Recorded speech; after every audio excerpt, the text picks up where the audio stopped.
Hello மக்களை, தமிழ்நாடு சட்டப்பேரவை என்ற மக்களுக்கான நீதிமன்றம் சில நபர்களுடைய ஜாதி மன்றமாக மாறி வருகிறது.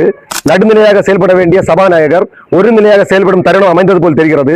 எதை சொல்கிறேன் என்றால், தாவேகாவினுடைய தமிழ்நாடு நிதியமைச்சர் மரியாதைக்குரிய மரிய வில்சன் அவர்களுடைய சர்ச்சை பேச்சு. தமிழை இழிவுபடுத்திய மரிய வில்சன் அவர்களை உடனடியாக கண்டிக்க வேண்டிய சபாநாயகர் அதை ஆதரிப்பது போல் நடந்து கொண்டது மிகவும் வருத்தத்துக்குரியது. அந்த வீடியோவை இதில் கொடுக்கிறேன். நீங்கள் அதை பார்த்துவிட்டு உங்களுடைய கருத்தை மறக்காம கமெண்ட் பதிவு செய்துவிட்டு உங்களுக்கு தெரிந்த அனைவருக்கு இந்த வீடியோவை பகிருங்கள். மாண்புமிகு ஃபைனான்ஸ் மினிஸ்டர், எனக்கு ஒரு மொழி என்னோட கிறிஸ்டியானிட்டி கற்றுக் கொடுத்துருக்கு. அன்பு மொழி, அமைதி மொழி, இரக்கத்தின் மொழி. நான் பைபிள்ல படிச்சிருக்கேன். Born Christian.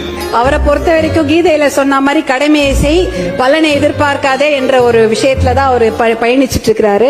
இப்படி எல்லாரும் அவர்களுடைய கட்சி தலைவர்களை குறுக்கீடுகள் இல்லாமல் உங்களுக்கு 20 நிமிடம் நான் அழைத்திருக்கிறேன். பைபிளின் படி நடந்ததால் தான் தற்போதைய தாவை காட்சி அமைந்துள்ளது என்று சபாநாயகர் ஜேசிடி பிரபாகர் தெரிவித்திருக்கிறார்.